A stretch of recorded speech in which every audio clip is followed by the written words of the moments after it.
Good evening, everyone. My name is Luis Berspeitia. I serve as the acting chair of the Historic Districts Commission in Concord. My term ended on January 1, 2024. I have remained as acting chair until a successor chair is named. This follows Town of Concord Directive APP number 10, Article 7, Section A, number 16. I will first make an announcement as follows. With the completion of the term of 2 full members at the end of 2023, the Historic District Commission last October approached the Select Board, and the chair, in consultation with the town planner, asked the Select Board to appoint associate members Tim Whitney and Dennis Fiore as full members. The appointment of Tim Whitney has been finalized by the Select Board, and the appointment of Dennis Fiore will be finalized in the next meeting of the Select Board. Congratulations to both Dennis and Tim in their new positions. Thank you. With the purpose of keeping the 5 full members in the Historic District Commission, I will follow Section 4 of the Historic District Act of the creation and organization of the Historic Districts Commission, which states that in case of a vacancy on said commission, the chairman may designate an associate member to serve as a member of the commission until said vacancy is filled as provided in this section. And I will explain that I am reading the letter of the law, which uses the word chairman instead of chairperson. Therefore, I designate Dennis Fiore as a full member of the commission until the requested appointment is finalized. I'm now calling the meeting to order, and I will conduct a roll call of the members of the commission and will ask for a motion to elect a chair. Once that chair is elected, he or she will conduct the meeting, and I may remain in the meeting as a member of the public. We'll do a roll call of the members of the commission. The full members are Kate Schartner. Here. I understand Catherine Mast is absent. Melinda Shumway is also absent. Tim Whitney. Here. Dennis Fiore. Here. Walter Clay. Here. Bill Hewitt. Here. Now I ask for a motion to elect a new chair of the Historic District Commission. All commission members, full and associate members, will be voting. I'll move that. All right, I would like to hear a motion to elect a chair of the Historic Districts Commission. I will move that we elect Dennis Fiore chair of the Historic Districts Commission. Is there a second? I second. All right, I will follow a roll call and ask Kate. Aye. Timothy. Aye. Dennis. Do I vote for myself? Yeah, you can vote for yourself. Aye. Walter. Can I ask a quick procedural question? Yes, please. Yes, I'm happy to vote aye for Dennis, but we weren't asked if there were other nominations. Um, I'm just saying, it's fine by me. Let's rewind and let's say, are there any other nominations other than Dennis Fiore? No. Well, in the absence of other nominations for chair of the Historic Districts Commission, I will record the votes of Kate Schartner, Tim Whitney, and Dennis Fiore as in the affirmative. I'll ask Walter. I am in the affirmative as well. And Bill. Aye. Well, therefore, I declare that Dennis Fiore is the new chair of the Historic Districts Commission. And I will now retire and become a member of the public. Thanks very much. Thank you. Thank you, Luis. Yeah, thank you. Thank you, I think. I actually have done this before many years ago when I first served on the commission. So this is not totally new, but doing it online is. So let me begin by reading the boilerplate that we usually begin these meetings with. So welcome to the January 24th, 2024 meeting of the Town of Concord Historic Districts Commission. The commission will review one continuance and 4 new applications this evening. We'll also conduct some additional business at the end of the meeting. We are conducting this meeting online in accordance with the Commonwealth of Massachusetts Executive Order suspending certain provisions of the open meeting law. The public may access this call through both telephone and video conferencing. Members of the public will have an opportunity to ask questions and provide public comment on applications and discussions following the petitioner's presentation and questions from the commission. To do so, please raise your hand in the participant function of the Zoom meeting platform. If you're calling in and cannot use a platform, you may raise your hand by dialing 9. Our host will mute microphones of those not speaking, and in order to preserve bandwidth, may need to turn off video. With the exception of the commissioners, the host, and the current applicant. The chair will call on each commissioner for comments on an application and then open the meeting for public comment. Once there are no more public comments, I will ask for a motion from the commission to continue, to approve the conditions, or to reject. A second, and conduct a roll call vote. Once the commission has acted on an application, the applicant is free to leave the meeting. Any questions from commissioners? I think that's pretty standard boilerplate these days. So our first public hearing is John and Marilyn Brady, 100 Keyes Road, Unit 208, Main Street Historic District, to replace 2 existing plywood window panels with clear glass windows. And I see John is here. John, you muted? Can you hear me? Yeah, I can hear you now. Yes.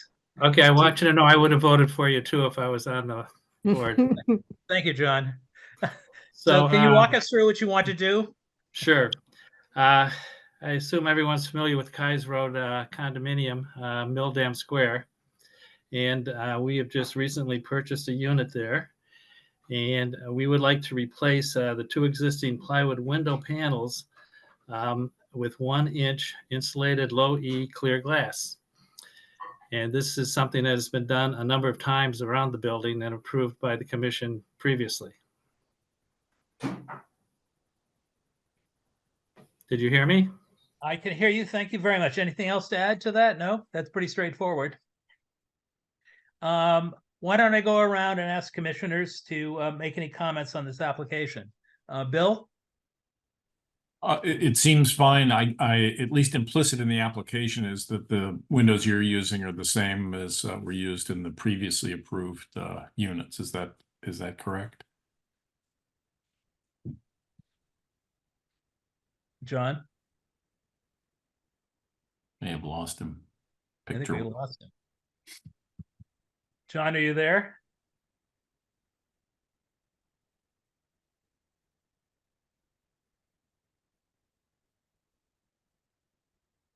I think we lost him.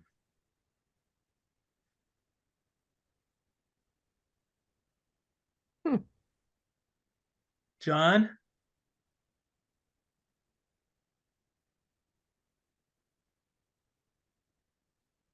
He gets for saying something nice about you. Cut off totally. Being new to this, Anne, how do we get him back again?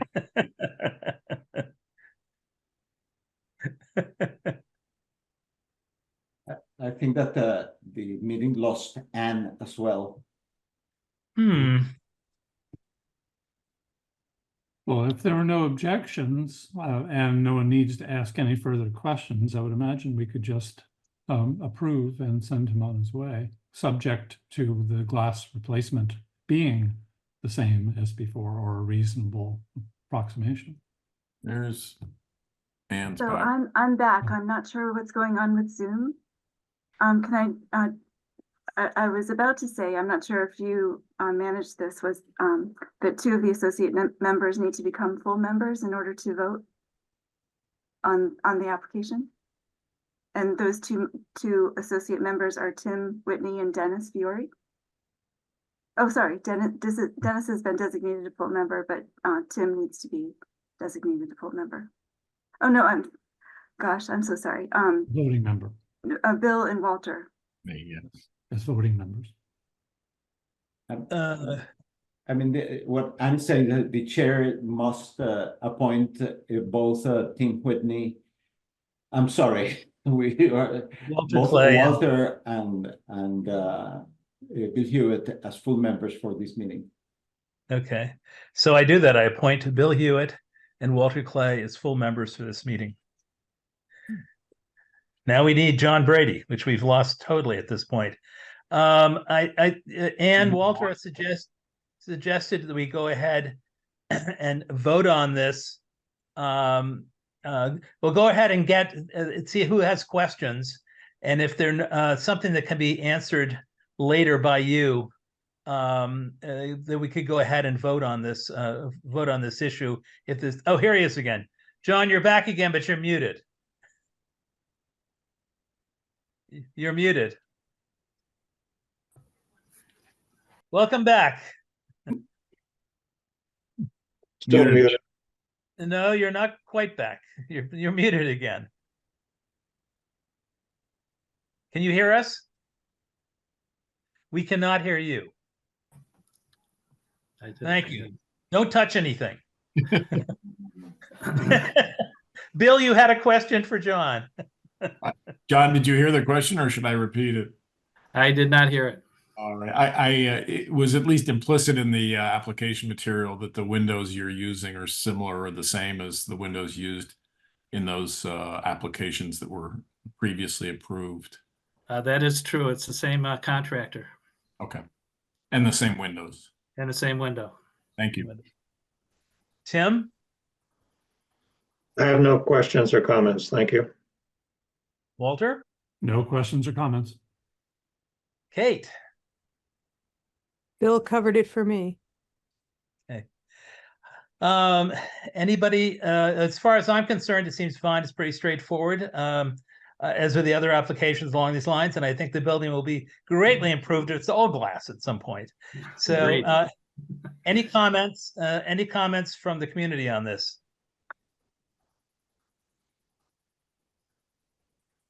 No comments. Will someone make a motion? I move that we approve the application as submitted. Do I have a second? Second. Thank you, Walter. Thank you, Kate. Bill? Aye. Tim?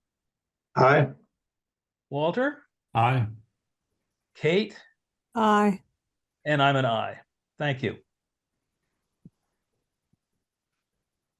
Great, John. Thank you very much. Well, thank you very much. Sorry for the inability to keep the picture online. Well, we got through it. Thank you very much. Very good. Our second application is from the Trinitarian Congregational Church at 54 Walden Street in the Main Street Historic District. They want to replace two existing floodlights and add a second post light to match an existing post light. I can't find it. And I gather, Judy, are you representing them? You are muted. Maybe it's Steve. Are you the one representing them? Okay, thank you. I am. Hi, good day. I usually deal with Judy. It's always a good thing. Yeah. Can you run through your application? Sure. Shall I share my screen or do you have that in front of you? And you want I to can share the screen.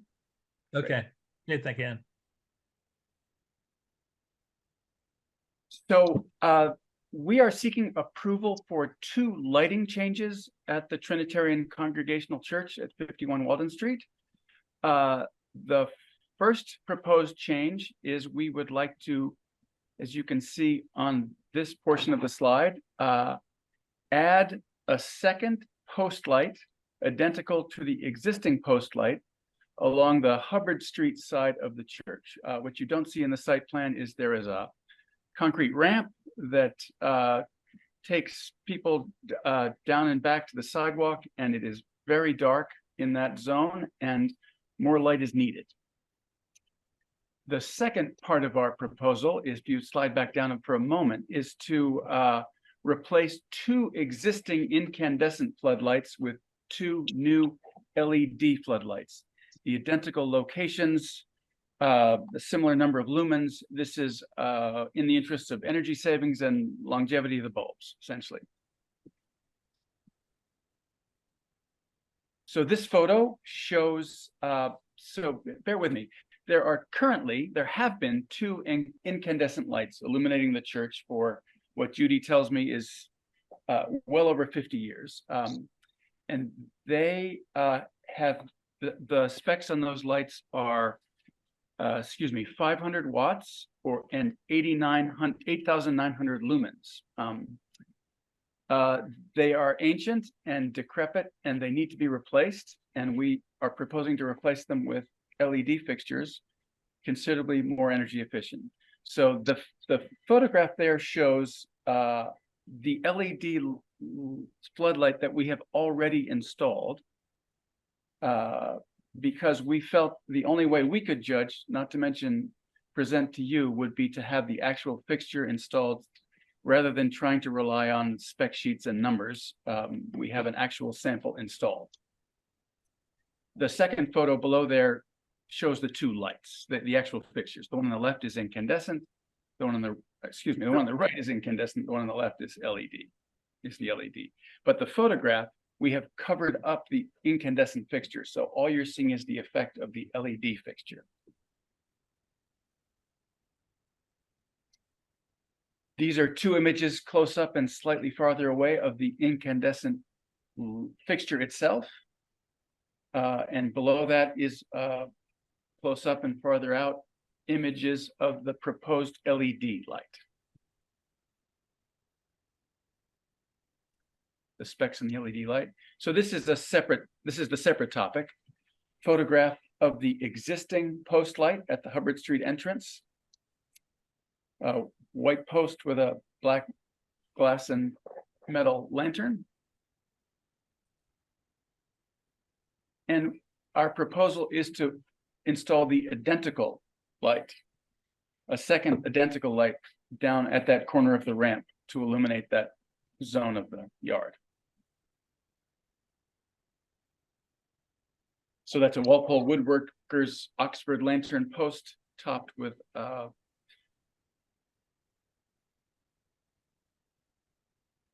I forget the specs on the fixture. It is a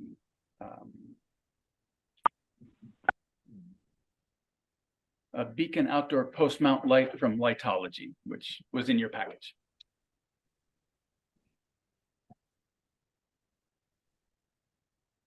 Is that everything? That's everything. Thank you. Great, thank you. Why don't we start with Bill again? Questions? Why do I go first? 'Cause you're in the first corner, unfortunately. Good evening, Steve. Maybe two separate questions. I'll start with the easy one, the post light. I assume that fixture is not dark sky compliant. It looks like the top panes are transparent. It is not dark sky compliant. It is identical to the one that's there now, and it has glass in the top. Yes. I assume there's some grandfather consideration in matching an existing fixture. I guess my only question is whether we can ask that the top panes that actually face the sky just get painted black or something. My second question is with respect to the floodlights. The criteria in the manual seems pretty clear about buildings of historic importance with respect to uplighting, which otherwise isn't allowed. The only question I have on behalf of the committee is whether a nighttime site visit to look at how that looks with the higher Kelvin bulb versus what is expressed in the manual, a preference for 2900 lumen or 2900 Kelvin bulbs. So those are my two questions. My quick response would be we're certainly open to making the top panes opaque to comply with dark sky parameters, and please do come visit. Great. Thank you, Bill. Tim. Yeah, I had the same concern about the two posts as well. And regarding the floods, the Catholic Church, the UU Church, all of them have floods on them. I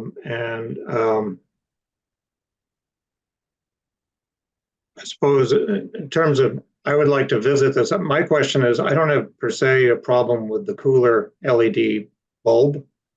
I think a warmer bulb would be a bit odd if you're lighting a white building, and I agree with Steve's comment or client's comment. But my concern on all these floods is the amount of lumens and how much is really truly required to light these facades, given the fact that they've all had floods in them for so many years. So I truly think all these churches need to consider how much light is absolutely necessary, because it becomes quite bright. And how much can you dial back the intensity and the lumens and still achieve what you're trying to achieve? And I think part of that is with a site visit or a test with a less lumen bulb or bulbs. But again, I have no problem with the 5,000 Kelvin and certainly LED bulbs are the way to go. But that's the huge impact are these facade lights, and that's my concern. Thank you. So if I may, for what it's worth, the image that's in your package is showing what a single LED floodlight produces for light.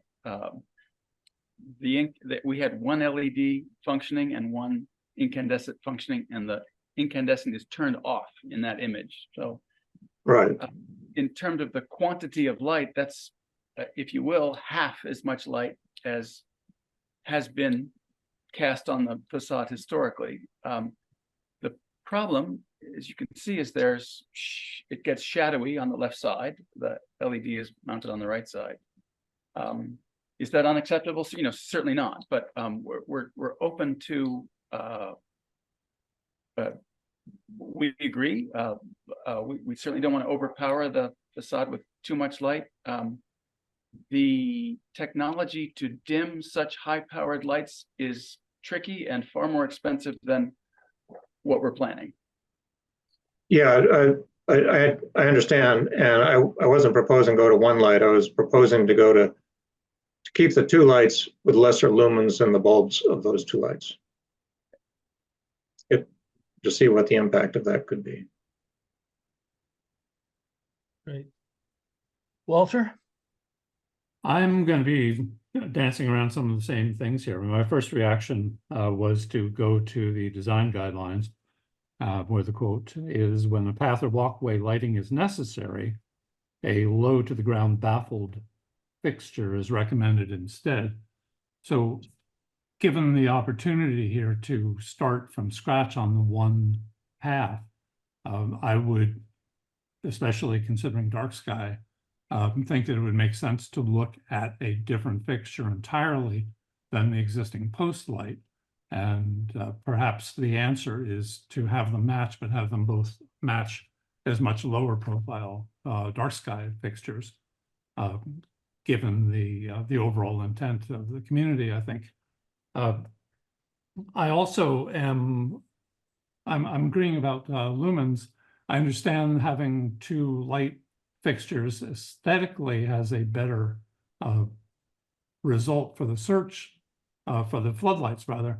But I would really like to see what having half as much lighting power in each of those two would provide. I'm not a member, obviously, there, but I have no problem with the illumination that seems to be provided by just the one bulb there. So I would argue very strongly to be in the forefront among the churches that are illuminating in town to see if you couldn't dial that way back as an example. It doesn't have to be an arms race in terms of how much LED power we have on the front of the buildings here. The other thing about the post light too, is if you look at the material and match, the spec light coming up is a vinyl post, right?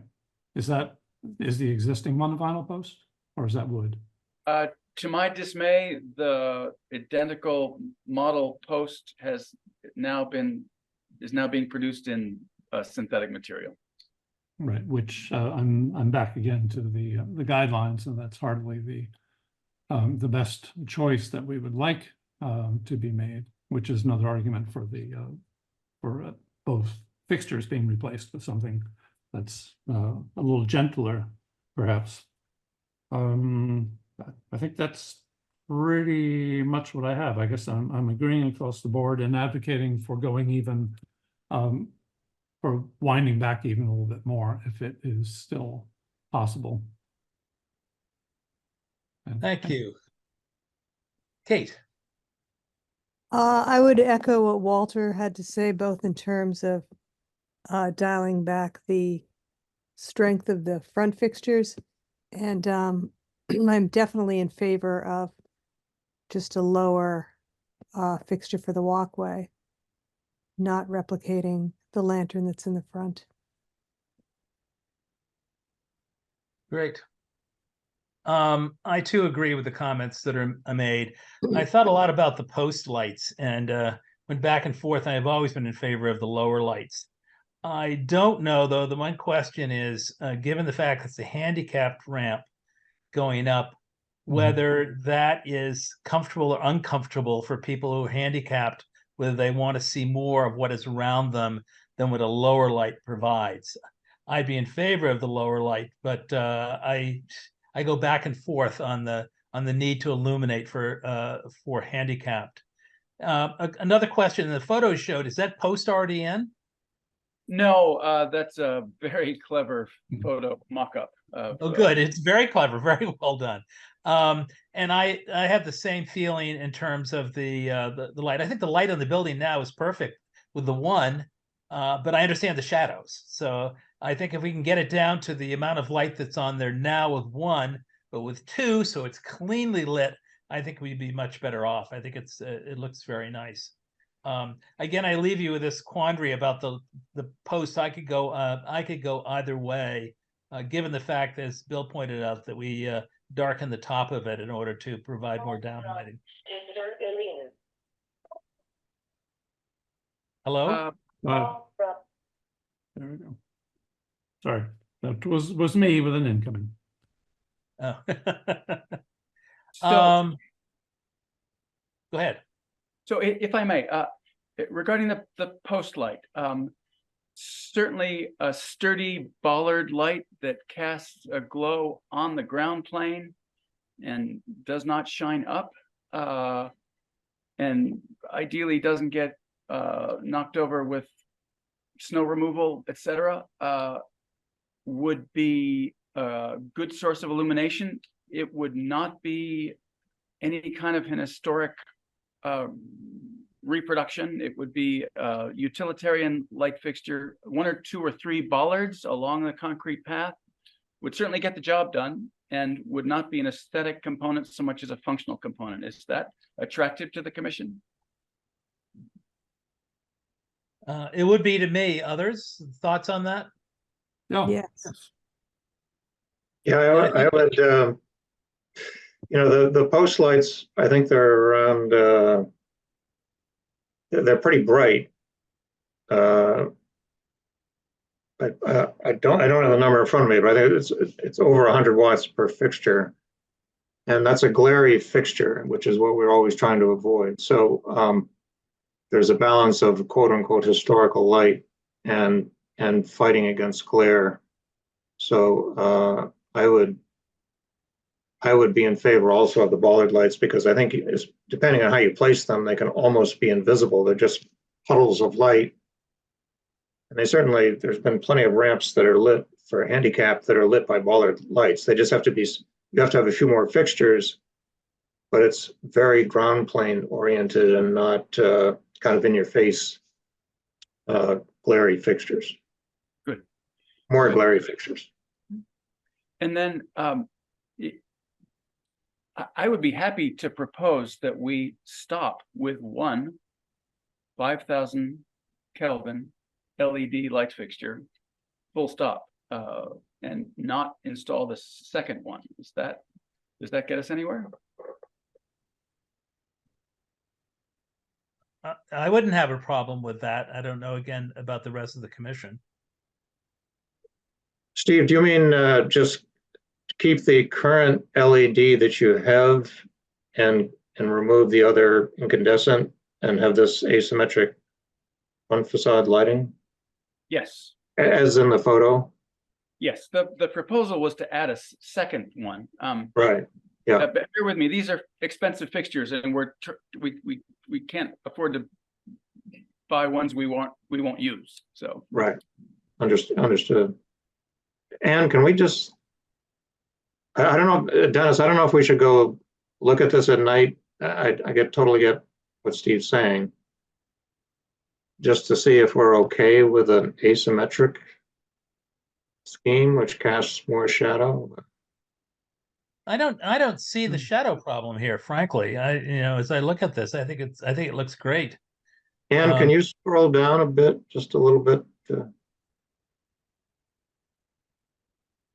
Well, if you look at the left side in that picture, there is a darker band there, which is the shadow because of the differential lighting in the front. It's not balanced. Yes, that's what the problem of a shadow is. If you find that to be a problem. On average, the building has a shadow all day long that varies. So having a shadow at night that happens to be fixed, I think is. I'm not saying it's a problem for me. Yeah, I don't want to belabor this, but can an electrician reasonably center the light if you're only going to one? Can they just with some tubing move it over and have it centered so it would be in the middle? I have to think that's possible. There is not a planting bed in the center there, which conceal the lights. There are essentially shrubs that conceal the lights on the left to the right. I see what you're saying. Yes. There's also Well, a concrete base there that would have to be either abandoned or moved. Or Yeah. Steve, how far apart are those fixtures? About 25 feet. Oh, I didn't realize it that far apart. Okay. I mean, the single fixture casts shadows because it's asymmetric. And if you have one that's absolutely spot on the front door, the facade may get, it's hard to tell without actually mocking it up, but it may get more flat, less interesting looking than slightly asymmetric lighting. That's just a caution. It's one of those things you'd have to take a fixture and move it to the front and move it to the side to really understand the answer to that. Yeah.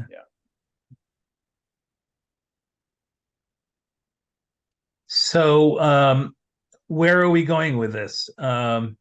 You agreeing that you think the bollards would be fine and you would go along with the bollards on the ramp? If you're asking me, I understand your concerns, and I think that a proposal for 2 or 3 bollards along that pathway would be the better answer. Great. So we've solved that. And as far as the front goes, Tim has asked whether we need to drive by and take a look at it. I don't know if we need a formal meeting there, but ask the commissioners to drive by. Is that something we want to do before we move forward? What's the feeling of the rest of the commission? Personally, I don't think that it's necessary. I don't either. I asked it to start with, but I'm persuaded by the discussion we've had that we don't. I would say add one other thing, if I may, to the conversation, which is I understand the expensive fixtures and all. If the solution that is agreed to has only the one fixture, it doesn't mean that a year or 2 or 3 from now that you couldn't come back, Steve, with the argument that you would like to put a second fixture in at half the illumination that was proposed on the other one. I appreciate that. For balance, I would say. Good. So, so Steve, are you happy with leaving the light where it is at this point with the one on the church? Very happy. Thank you. Okay. So do I have a motion to move ahead on this? Any public comments? Oh, excuse me, public comments. Sorry. Then I have a question for Anne about procedure, but anyway, public comments. Someone has their hand raised. Yeah, hello. I cannot see it on. Oh, there it is. John Van Sicklen. Yes, I happen to be across the street from the Trinitarian Church at 69 Walden Street, Tricon, I'm sorry, church. And I was just out looking, through my window at it, and I have to say that the illumination does not look like the picture. It actually is a high illumination on the ground in front and sort of a shadowed view of the church. So maybe something's happened with the trajectory of the flood. But I'm from just for the commission, you might want to take a look at it. And Steve, you might want to go back and take a look and see whether it's actually producing what's in the image that you shared. Obviously we across the street would love to keep the lumens in check. So I appreciate the commission's comments and everything else, but I just wanted to make that comment for everyone that it really looks like it's more about ground illumination on sort of the lawn and the what now is snow in front, and not so much on the facade itself. So like I said, you may want to take a look at that and just make sure it's doing what you're hoping, Steve. So is it brighter or less brighter than the image that we've been shown? Less bright on the church itself, and much more bright on the ground. I see. If I may, it sounds to me like the pivot on that fixture has somehow been compromised and it's pointing down, and we need to point it up and tighten those screws down. Yeah. Okay. Anyway, that was my comment. Not to derail this. I think all the commentary has been great, but I do think you might want to check what it really looks like before it's all approved. Great, thank you. Before we take a vote, Ann, on this procedurally, if we approve this, do they need to come back with the bollard lights, or can they submit bollards to you if we approve this, a design for bollards? Right, it's up to the commission. Sometimes you approve it administratively under other business at another meeting where it doesn't need to be like a public hearing. Or you could vote to have, staff approval with the consent of the chair. Okay. And secondly, this revisiting based on the comment we just got, the way this looks in the front of the church. Do we want to hold off approval for another meeting to have someone go by, or have us go by and take a look at it to make sure the adjustments is correct? Or do we trust this to be adjusted as Steve pointed out it should be? May I speak to that? Sure.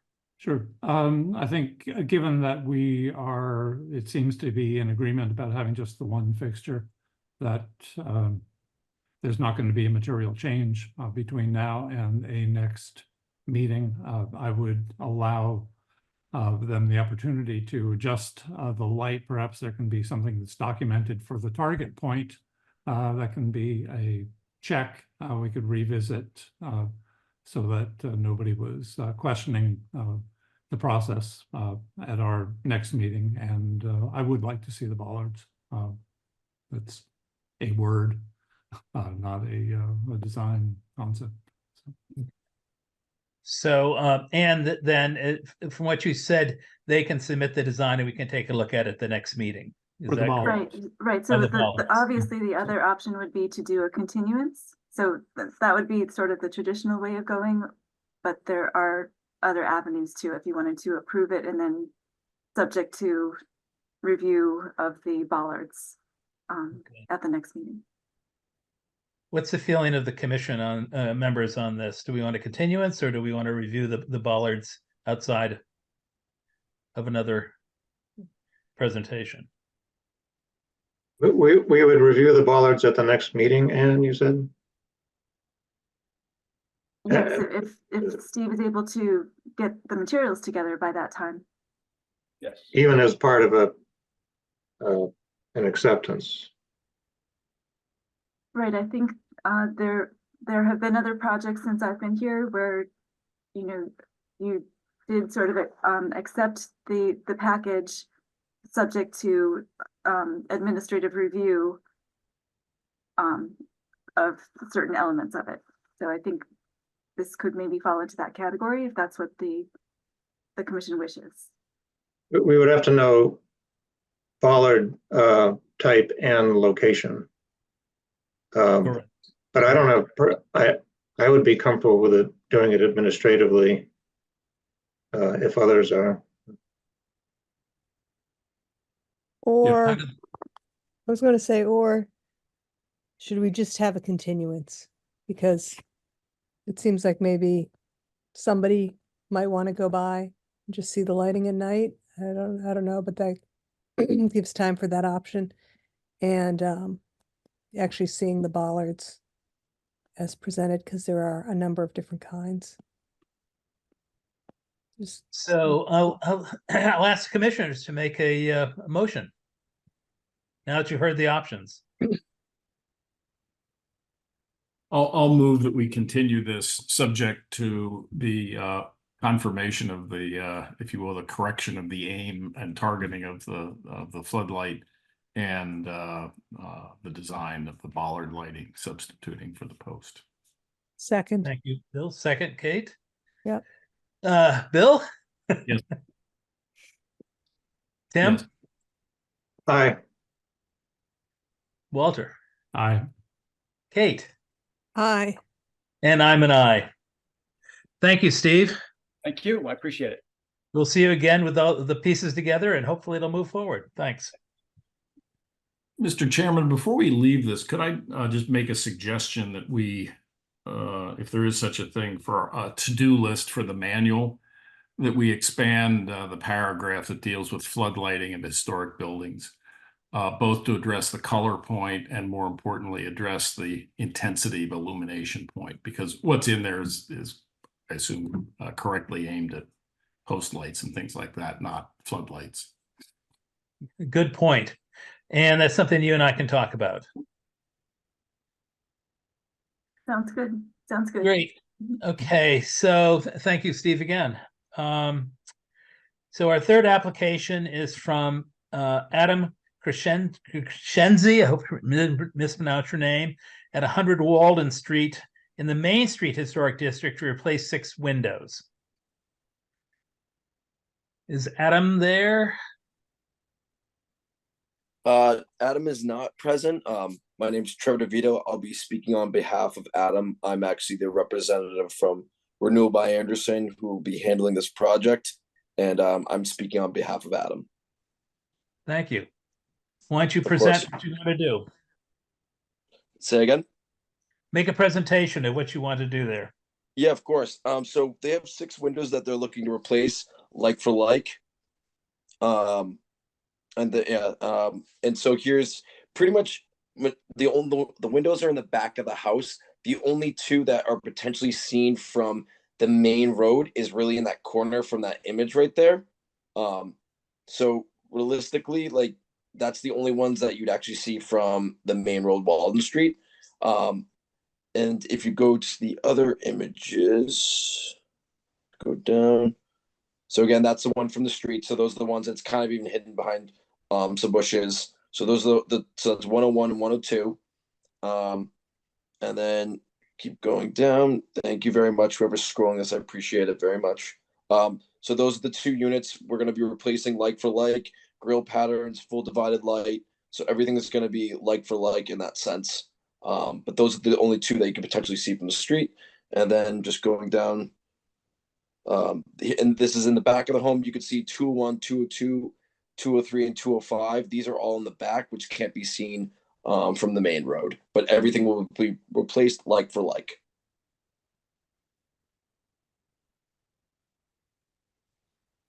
Okay. Anything else you want to tell us? No, I mean, the idea is to keep obviously the same type of look and historic view. And basically the client just wanted to keep everything like for like. So there's really no big changes there. Great. Bill, we'll start with you again. No questions or comments. Tim?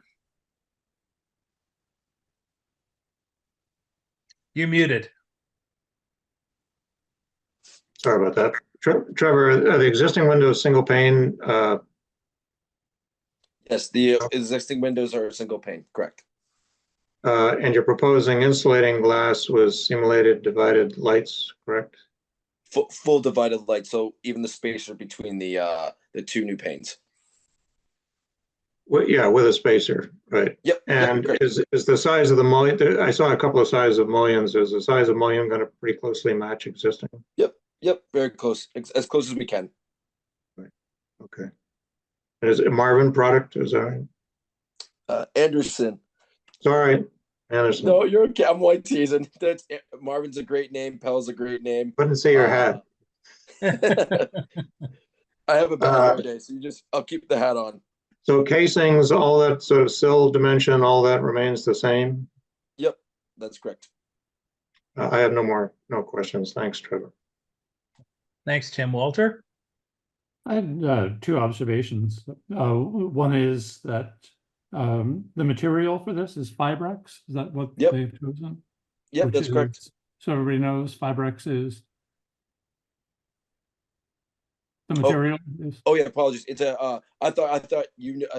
I apologize. I thought you. I do was- know, but I was- think it's I'm like, I'm it's in- slightly I'm misleading that Walter. everything is being replaced, match for match. Yep. So it's a composite material. It's mixture of wood, fibers, and thermopolymer. But it's going to be white inside and white on the outside. And then obviously with the interior wood grills, and those will be white, and then exterior will be Fibrex grills, and those will be white as well. So you are replacing wood windows with a plastic Composite. composite. Okay. Yep. And the 101 and 102 are really the only two that are visible from a public way? Yeah, and realistically, like, I mean, I feel like you don't really notice the windows there, but that is the only windows that would actually be visible from a public way, and you almost have to like kind of creep around the corner to really see it. So, as you can see from the image. And they do have a signed contract for these materials you submitted? That's done a while ago. Okay. That's my observation questions. Thank you, Walter. Kate? Nothing to add. Tim covered my Muntin questions. And I have nothing to add. I think it's fine. Public comments? I don't see any hands. Great. Anybody want to make a motion? I move that we approve the application for 100 Walden Street to replace 6 windows as submitted. Do I have a second? A second. Thank you, Walter. Bill? Aye. Well, Tim? I said Aye. thank you, Tim. Walter? Aye. Kate? Aye. And I'm an aye also. Thank you very much. Thank you guys. I really appreciate your time. Yep. Good luck. Thanks. Okay. So we're back to the Bank of America again. I think Bank of America is the one that we've talked with before on 52 Main Street on the Main Street Historic District to make lighting modifications. So, Matthew, are you the person that's making the presentation? Yeah. For the record, Matthew Bombasi with Bowler Engineering. We're the civil engineers just helping out CBRE, who's the agent for Bank of America on the application. Okay. So go ahead. Go ahead, walk us through. Oh, sure. So most of you probably remember, I think there was an application in front of this commission in April of 2022. That was before our time, as I think the board, or the commission rather, found at that time the bank tends to like to light things up pretty bright. The joke I like to make is that they use the lumens for Foxborough Stadium on some of their security lighting, and not surprisingly, the commission didn't find that appropriate, which I wouldn't be surprising. So CBR had reached out to us a little bit after that time, and we've been kind of trying to help them walk through what we think would be appropriate or kind of approval, not just with the Historic District Commission, but with the Planning Board as well, who will have to go through. So they tailored it back quite a bit. I don't know if I can share screen or I'll get my can agree. Yes, that you should be able to. That would be great. Awesome.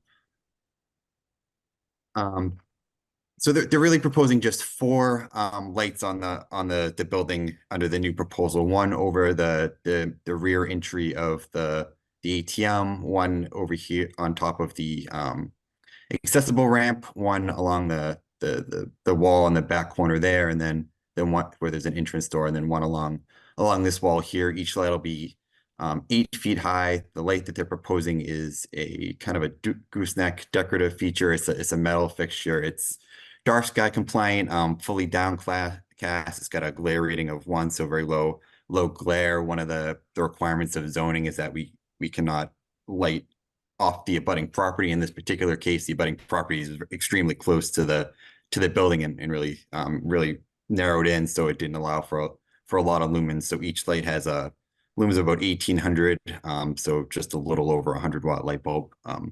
As far as that goes, I guess some site photos just so folks can get a sense of where those lights are going. By the right ones. This is the one all the way along the side. One here by that rear door. And then one above the entrance to the ATM, and then one here over the accessible ramp. The purpose of the lighting is security, not obviously to the level the bank had maybe previously proposed, but still in the bank's mind, it does allow them to have a little extra security for the ATM, and also a little extra light for the ADA ramping coming down the back and into the entrance.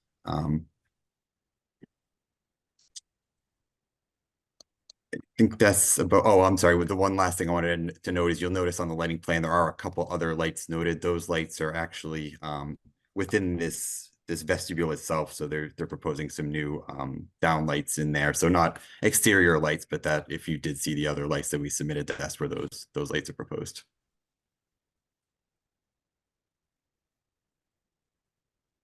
Can you tell us more about the lumens that you're anticipating here? Yeah, sure. So each light has a lumens of about 1800. So I guess so just a little above a 100-watt light bulb. I can show you the photometrics. So again, it was a zoning requirement, but also I'm sure the Historic District Commission cares about the light. So no light outside this property line, which is pretty close to the building. So really just lighting this area right below the proposed gooseneck lights. Great. Anything else to add? Nope. Other than I heard the commission talking a lot about lighting on some of the other applications. I think this might be the most lighting knowledgeable commission I've ever talked to. So I'll be interested to hear the comments. Great. Bill. I guess I have 2 questions. The need for the fixture that's proposed, which in the view that we're looking at would be at the top. The one by the 18.3, why that's necessary. I guess the second question more broadly is the appropriateness of that fixture design to a historic district, both its style, California mission style, and the size of the fixture. And I appreciate that your renderings may not be perfectly to scale, but they look just gigantic relative to the scale of the openings that they're illuminating.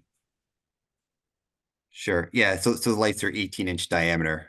So I think they aren't exactly the scale the images. So 18-inch diameter and relative to light on the back, I had a question. I thought the commission might ask about that. So the bank has there's the Illumination Engineering Society has specific guidelines for security lighting and for many different applications, but in specific banks and ATMs. Those guidelines recommend lighting within 50 feet of an ATM entrance. So it sounds a little silly to say for Concord Center, because I wouldn't consider it a place where folks would be necessarily most likely to be in danger, but 50 feet of the ATM entrance is. I guess my only point is it's around two corners. Sure. Yeah. So I think what the bank would indicate would be, someone's coming through here, they want them to be able to see, anybody that might be in their vicinity as they're leaving the ATM. The one that's closer to the ramp doesn't fulfill that purpose. I see, I get your point, but yeah, I think the bank again uses that 50-foot radius, so that's how they It select seems that. inappropriate to light an area that the customer is not looking in. But my other question, 18 inches in diameter, just strikes me as disproportionate to the size. Those are small doors. It seems disproportionately large, both in diameter and in height. Sure. Yeah, we can bring that comment to the bank if you'd like. That was the light they selected. We had passed along to them some examples of some lantern style lights, which are in town center, and also the post top lights, which are kind of throughout the center and the street lights. I think the preference would be to go to something like this, unless the commission preferred differently.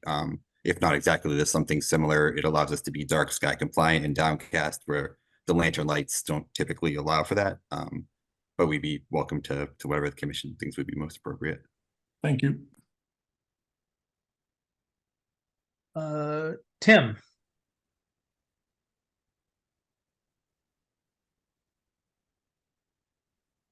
I'm muted again. Sorry about that. So Matt is the bottom fixture, green fixture. There's 4. The bottom one by the entrance. Yep. What is that mounted to? There's a glass canopy there. How is that mounted? I believe there's a strip of brick facade above the glass canopy, so it would be mounted at this location, kind of up here. Yeah. Okay. So I share Bill's comments completely. I think the fixture's very large, and you've got different fixtures doing different things. I'd also question the need for the fixture at the top. And there's going to be additional lighting coming out of the glass lobby as you add fixtures lighting that plaza. So I even question the fixture right at the glass canopy. If these were presented as simple wall fixtures that were down fixtures that were 8 inches square, that were dark sky fixtures over the door, a couple over the ramp. Not that it's our job to suggest solutions here, but this just strikes me as just enormous fixtures and kind of not making complete sense as to where they are. Quite frankly, I think the bank's strong preference probably would be for a more traditional, smaller wall pack downcast fixture. I think perhaps we got too cute, but they were trying to match some of the lights that were throughout town center. But if the commission would prefer a traditional wall pack, I think they would be amenable to that. So I will stop there and see what others think. Walter? Start off by saying that I was amused that the pros was for California lifestyle and the architecture of California as being the selling point for these fixtures. California isn't necessarily known for their great depth of history on such things. I think 18 is really excessive. I hadn't registered that it was that large.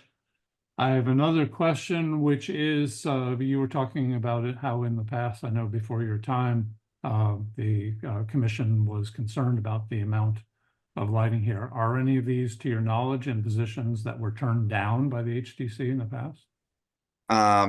No. So the plan that the HDC turned down in the past included some very large pole lights, some very bright wall packs, lumens up, foot candles up to 20, 30 in places. So I think it was overall, the plan in general was much, Okay, much. So it's not a second shot. I don't have the. Yeah, the- I do have that plan, but the commission might get sick if I pulled it up, I think, so I'll try to. Okay, and I had another question is it possible any of these can have motion sensors on them?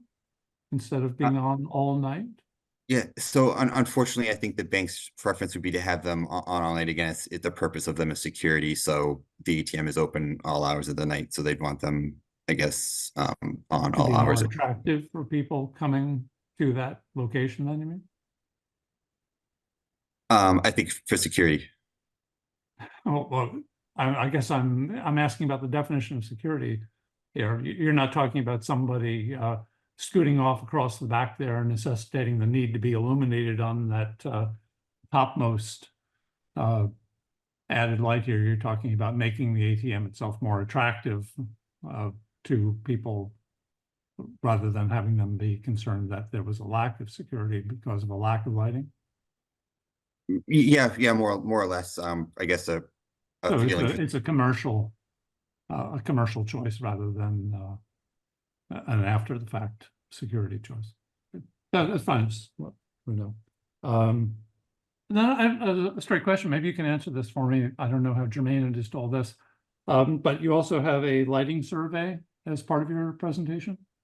Yeah, an existing lighting survey. And the comment, the notes on that were that it was done in cloudy, rainy conditions. Does that affect the perception of how well illuminated the site is? Yeah, absolutely. I mean, a full moon would affect that. I think for the purposes of that exhibit, that's a conservative way to do it, because what's going to happen when we go to planning board is they're going to require we do a post-installation survey and measure the foot candles. So measuring on a cloudy day in the precondition is just going to provide a conservative enough assumption rather than measuring on a That was sunny my day. assumption, not being a professional, but I couldn't help but notice. Yeah. Okay. Yeah. To be honest, we find it a little bit of a dangerous thing to do, because if they do come do the post construction survey and it's a full moon or something like that, they could get values that are higher and maybe have to. So this presentation was using what would be the most conservative, most favorable amount of lighting that was being generated. That's what you're saying. I would say the most favorable from the standpoint of like a reviewer's point of view rather than the applicants. Okay. That's my comments. Thank you. Thank you, Walter. Kate?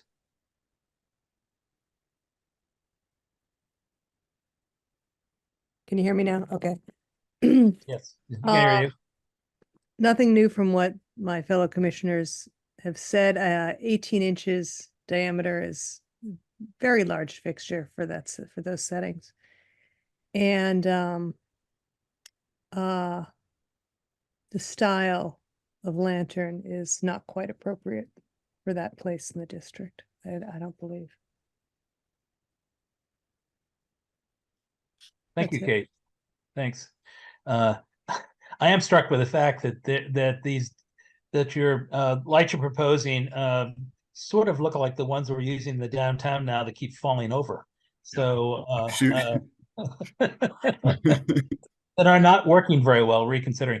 I also want to say, I want to thank you for rejigging this plan. The original plan was much more extensive, as I'm remembering it.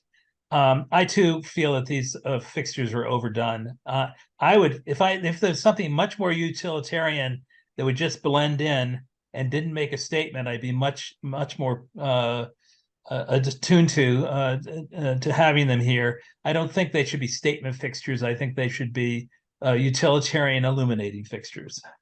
Minimalized, basically. Right. Other than that, I don't have anything to add. Public comment. I cannot see the screen is the Ann is the plan, so I can't see who's on the public comment at this point. Great, thank you. Any public comment? No.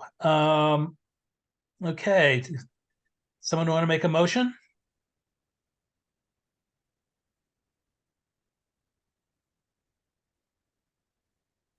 Any further discussion? Well, how do we make a motion if we, Motion to continue. yeah, do you want a motion to continue? It's up to the commission members. I can't do that. So it's up to you.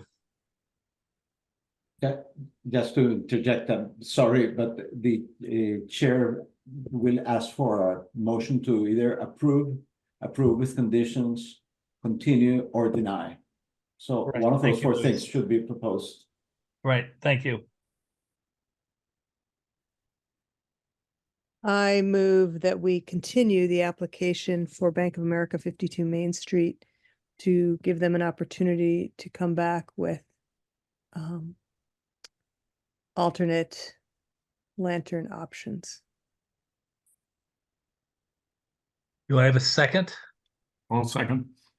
Excuse me, can we alternate lantern options and locations? Yeah. If that's okay. So continuance to come back with a plan based on our comments, which takes into consideration fixtures and locations, correct? Yes. Okay. So was that seconded? Yes, I second it. Thank you, Bill. Lost track. Bill? Aye. Tim? Aye. Walter? Aye. Kate? Aye. And I'm an aye. Thank you very much. Making progress. You're getting there. Almost there. We'll see you next time. Matt, thank you for the complete package, by the way. That was nicely done. Very Yes, welcome. thank you. Thank you. Have a good night. Okay, now we have continued public hearings, and there's one on the agenda, and that's Adeline Harris at 419 to 421 Main Street in the Main Street Historic District to remove chimneys. And I see here the applicant has requested an extension and continuance without discussion to the meeting of March 6, 2024. So who's presenting? Nobody. I assume. So there will be no presentation since she's asked to come back Oh, I again see. in Okay. March. Yeah. Okay, I thought she was going to provide with some more information. Okay, fine. Do we have to vote on this? Is that what you need, Anne, at this point to allow this continuance? No, you don't even need a vote. It's just that you had voted to continue, so we're just sort of updating you so you realize that she asked for an extension because she wasn't quite ready to come back at this point. Okay, thank you. Okay. Great. Well, that concludes the first part of the meeting, the hearings. Other business? Is there other business? Yes. Oh, and Luis reminded me that also you should continue. There are two more officers that would need to be elected. There's the vice chair and secretary. Oh, And So you there's can also Do other that business in at the this meeting agenda. or in the future. Thank you. What the two positions again are the what chair, the Sorry, the vice chair and the vice chair secretary. and secretary? Mhm. I'd like to nominate Kate Chartner as the vice chair. Oh, How exciting. that's so daunting. Wait, I second it. Yeah. what? Who did that? Bill? No. Yeah, Bill did it. It was all Bill's fault. And Bill all night. Walter. Oh, no. Oh, Do we have I guess we need a vote on that, right, Ann? Is that how we proceed? wait, doesn't Melinda want to do it still? She's not here, so you got picked. No, Right, and no, so I does think Kate you'd be agree great. is a big question, of course. Great. So do I go around and ask, or does we just say aye in unison? How do we vote on a vice chair? Someone should, I guess you have nominated, did someone second? Did someone second? Yes. Yeah, I- someone Right, so- seconded. Bill seconded. It was Bill that seconded, right? So go So, ahead and make the vote as usual. okay. Okay. I So would Bill? still say you should ask if there are any other nominations. Oh, true. Oh, yeah, okay. Are there other nominations? No. So, Bill, how do you vote? Aye. Tim? Aye. Walter? I say aye. And I say aye. So you're now the vice chair. Oh, man. Congratulations. Hey, Thank you, Kate. You're welcome, guys. Thank you, Kate, for your service. Yeah. And I've decided to go to France for a month, so you're all set. That's what I mean, like vice chair for this guy. And we now need a secretary. And I guess the job is really to comb the minutes and make sure that they're all set. Is that it, Anne? What are the other duties of secretary? I don't know at this point. Right, there actually haven't been very many duties since we have been sending out the minutes, and I double check them. But Yeah. of course, they would be great if a secretary checked them too. Yeah, right. So it's just a nice position to be in. Do we have nominations? Do we nominate someone who isn't here tonight? Or Catherine I don't Mast even is know. the current secretary, I think. who's the current one? Catherine Mast. That's what I thought. Reappoint. Do we want to reappoint Catherine? Is that fair to do that to her when she's not here? Tim Whitney. Maybe you should wait and see if she's here. See how she feels about it when she's here. Okay. So then do we want to table the secretary till the next meeting? We can do that, right, Anne? We don't have to vote tonight, do we? Right, I think you could, certainly. Okay. Just remind me because I'll forget. Okay. So other business? What Well, about we do the have to take discussion of a vote on DEI? that. Pardon? Oh, the DEI Yeah. warrant article? Yeah, wasn't Joe Palumbo on this call? Joe was here earlier. I don't know where he Yeah. went to. Oh, I'm right here. There he is. Okay. I think didn't it see you when wasn't I did the about, posting. excuse me, I don't think it was about the warrant article. It was about they had submitted some recommendations for including the DEI perspective on Concord's Historic District Commission documents, which was circulated to you all. yes. Yes, I didn't realize, Anne, that those were going to be taken up in tonight's meeting. Although I have to say I didn't have any problem with them, but I didn't know that those. Have you all read them? Did you take a look at them? Yes. Yes. And thoughts? Before we get too in the weeds on this, in terms of elections, I'm a Roberts, rule stickler. Should there not be a vote to table a decision about an officer? If you'd like one, we can certainly have a vote.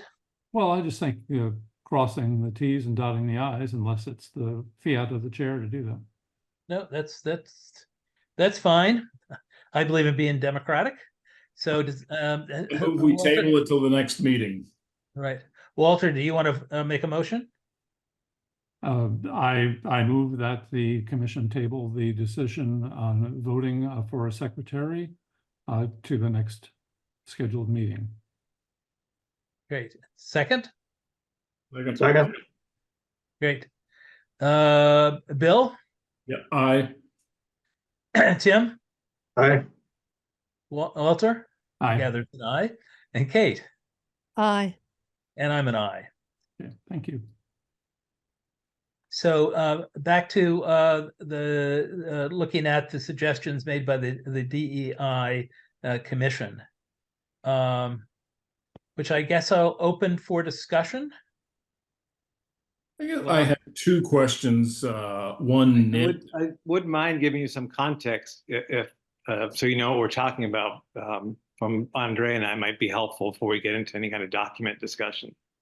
Would that Great, be okay? great, sounds good. Joe, that would be fine. So on behalf of both Andrea Fonserrada and myself, Andrea Fonserrada and Joe Palumbo were co-chairs of the DEI Commission. Andrea was called out of town for family emergency, so she wanted to extend her apologies for not being here, but we talked this afternoon at great length. So I'm speaking for the both of us this evening, and I thought I'd start with just a statement to go on record. Just I think that we're for your you're clear about what we're trying to do and what we're hoping to do together. Andrea and I have written that as members of the DI Commission, it has been our collective endeavor to promote diversity, equity, and inclusion throughout the community. Recognizing the significance of the Historic Districts Commission's role in preserving the story and the history of the town, we believe our collaborative work would be aimed at enhancing the inclusivity of the town's historical preservation efforts. Our intent is to foster an environment where the stories of all community members, regardless of background, are acknowledged and preserved. And the recommendations that we are just opening with are meant to serve as sort of a very early starting point for a continuing discussion on how the Historic District Commission can incorporate a broader range of perspectives in its actions and operations. And then the intent of this is looking forward to an ongoing collaboration with the HDC to create a more inclusive and comprehensive approach to preserving Concord's history. So that's sort of the statement behind what we're trying to do. And that was the statement that we sent in the opening email. I think that it's important to know that we're not, this is not about people or individuals or at any point questioning anyone's understanding of the importance of a diverse and equitable community. We believe that everyone on this commission and any commission we work with, everyone's got the same intent.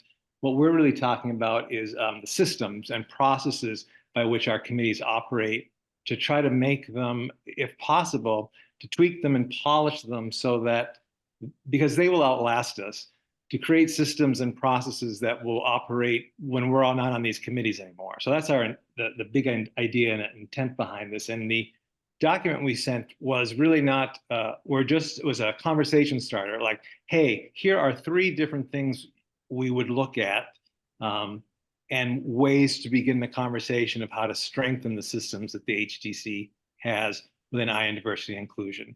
And I think we're trying to answer the question that you have sent to us, like, why are we having this conversation? What are we going to be talking about? Why? This is our beginning of that hope. These are 3 examples of how we could start this conversation. So I could stop now and take questions and we could have a discussion, or if you wanted, I could just briefly touch on the 3 big points, and I will not read through the documents. I know you've already read it. What would be helpful to the commission? Would you like to do a little Q&A now, or would you like me to talk about that document a tiny bit? I would like you to talk about the document a tiny bit. Me too. I'm with Like to Dennis. hear more. Good. So, you guys, because of your rich and long history, you have lots of operating documents, administrative procedures, you have a charge, you have lots there, right? So what Andrea and I did is say, well, let's take 3 little touch points just to give folks examples of how we might be able to work together and look at this. So the first example in the document is the charge itself. Just a really simple pass, what would be one way for the commission to begin looking at its charge itself so that it gets updated for 2024. And Andrea created some simple language about places you can look at. We're not saying that should be done we're not saying this is exactly what you should do. We're saying this is an example of something we would like to help you with and work with you on. The second example is the historic district guidelines. Andrea and I went into the historic district guidelines and just said, well, if there were places to insert a deeper understanding and appreciation of the importance of diversity, equity, and inclusion in the historic district guidelines, where might be some places we do that?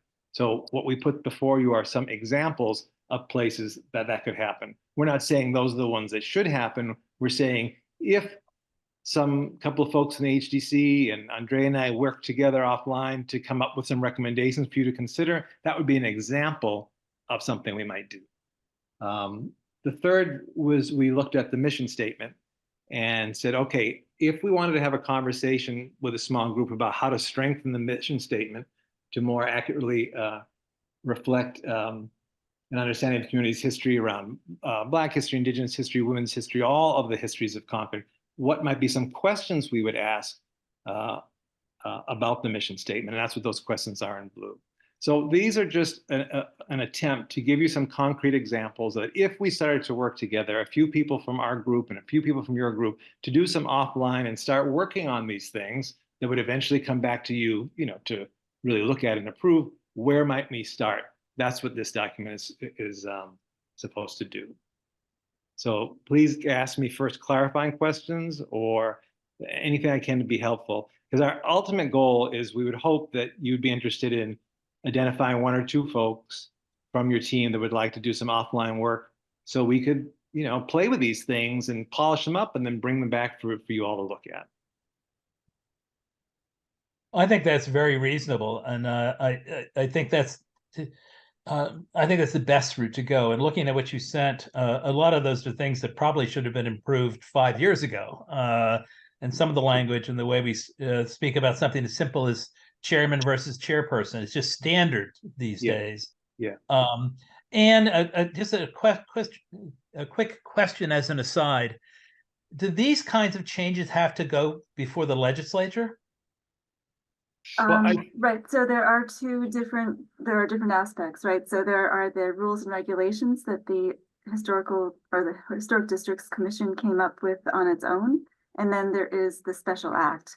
And so the special act would need to be changed at the state level. What would be so important to have Anne as part of this conversation so she can tease out for us which is which. And we might say, hey, let's do the ones that we can do on our own fast. And the other one we decide, yeah, we're going to have to go to, for legislation, or we're going to, we can determine all that as we start sorting those through with Anne's guidance.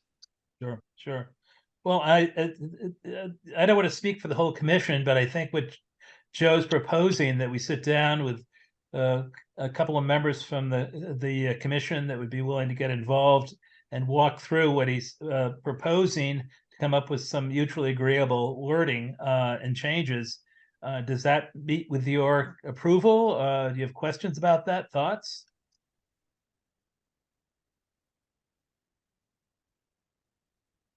I guess I have 2 thoughts. A modernization of how we talk about this is called for, full stop. I have 2 perhaps seemingly contradictory points of view. Things like changing from chairman to chair or chairperson seem honestly peripheral. And the town ought to have standard usage. And if the term is chair on this commission, or the select board, whatever, let's let that be a townwide find and replace, and not have this commission waylaid by generic things like that.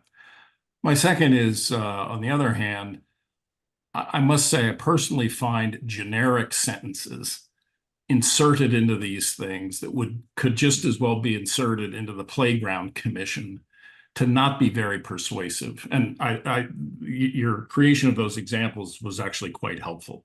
And I think we're better served by a relatively small number of words that are quite specific to Historic District Commission and its intention, as opposed to things that could be cut out and pasted into 7 other commissions' language. So I think it's a plea, if you will, to say, let's be very specific in what we add so that it doesn't come across either to us as members or our constituents as kind of a generic fad, as opposed to a heartfelt, substantive improvement in the way we talk about our work.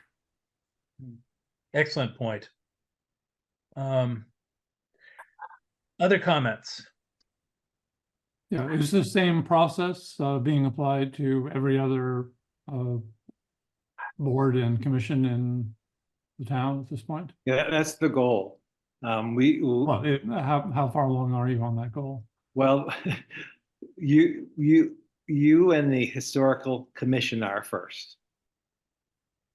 But the intent is this process we're developing would be something that could be replicated really as a townwide. I understand, and I don't want this to be taken as being opposed to this by any stretch whatsoever.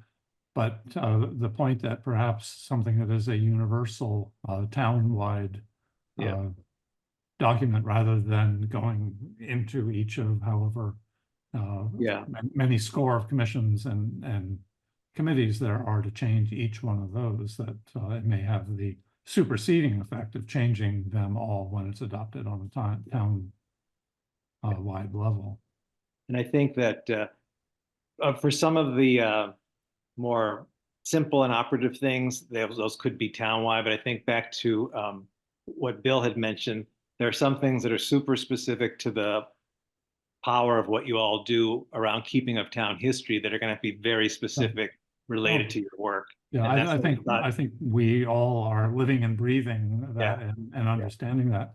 I And wonder I know, if I don't just want you to know that we didn't we think because the importance of telling an authentic story of the town is so crucial to this town that it's such a perfect place to start. Because if we can get this strengthened by working together, I think it has a lot of impact in culture and climate of the entire community. Sure. Sure. I guess I'm just wondering, my takeaway from this, at least with a quick look at it, is that perhaps there are two things. One is a townwide, whatever. And then the second is, instead of going in and as I forget exactly what the quote was there, but boilerplate or generic sentences inserted in things, perhaps there needs to be another external document that really addresses this, that can be referenced constantly rather than trying to change a line here and a line there and a line there in the existing things. And then the I would agree with legislative you. side is a whole another can of worms. That's right. Yeah. Okay. Good point. Tim? Do we know of any other historic districts who've done this work for us? Well, there's an emerging good example of similar to what Anne's trying to do with Elizabeth and the redoing our historic preservation plan. If you look at Austin, the city of Austin, they're only in the beginning of the process, but they're a good example, and I can send you the link of just like how they've taken their language around historic preservation of their community and infused it with an appreciation for a wider understanding of all their history. It's one good example. I'm sure there are others. We know Cambridge, we know Lexington's been working on things like this. We know Northampton. There's a lot of communities that have worked on taking what were more traditional views of how they told their history and expanding it. So I think there's places to look, and I'm sure Elizabeth is going to be able, and her team will be able to help us, as Anne will as well. We're not alone. Elizabeth found some documents from Chicago, or I guess it was Illinois wide, that would also be very, very useful, I thought. So we can That's share the good those. news. We're not by ourselves, right? There's a lot of people working on this. No, Yes, probably not ever. I'm just wondering where we were relative to being on the forefront. I totally agree with you that Concord should be on the forefront. We need to address this, and it's going to be happening more and more. And how it's written, as Bill pointed out, it has to be, we're kind of dealing with stuff, physical stuff, and how physical stuff has meaning. And so it does need to be somehow as specific as you can make it for us to be effective, I think. So it's just kind of how you craft it. But I really appreciate the 2 pages you wrote here. It makes complete sense to me. I get it. It's just how we move forward. Yep. So I'm seeing that a couple of things. We'd like to see some examples. We have sort of 2 lines of approach. One is what I guess we call the boilerplate, that should be town-wide, and that should be maybe something that Joe, you should take up, I don't know, with the town itself, to just make it blanket across all commissions as far as the language goes, which I think is important, rather than going one at a time. And then the specifics that Bill talked about, that we should really sit down and hammer out some specific language that meets what we're about and is not generic. Proceeding, just off the top of my head, the thought would be for me to meet with Anne and to talk about this more, and then talk with Joe, and then maybe send out to you a document that outlines how we want to move forward. Does that make sense? If you'd like to do something that formal, Andrea and I would just be happy if you internally, at your own pace, decided a couple of folks you'd like us to and we'll have a get together or some coffee and start talking. Okay. Getting some brass tacks down. I mean, so I think that's good. It's just going to take time, right, to get this work done. And, we're going to have Anne's advice and Elizabeth and her team's advice, resources at our disposal. So I defer to you. You all know how your commission works best. Okay. Let me think more about that, but that'll probably be the approach. We'll find a couple of individuals. I got to sort that through. Since you've been volunteering, And people all night for strong things. arm some volunteers to work on this, and then we'll get back to you. Catherine will swap it out, right? If you take away vice chair, maybe she'd do this instead. Yeah, maybe she'd do it on top of. Maybe this is the vice chair's role. Well, the old list is you always go, who's not here? That's usually who gets the job. Who didn't come to the meeting.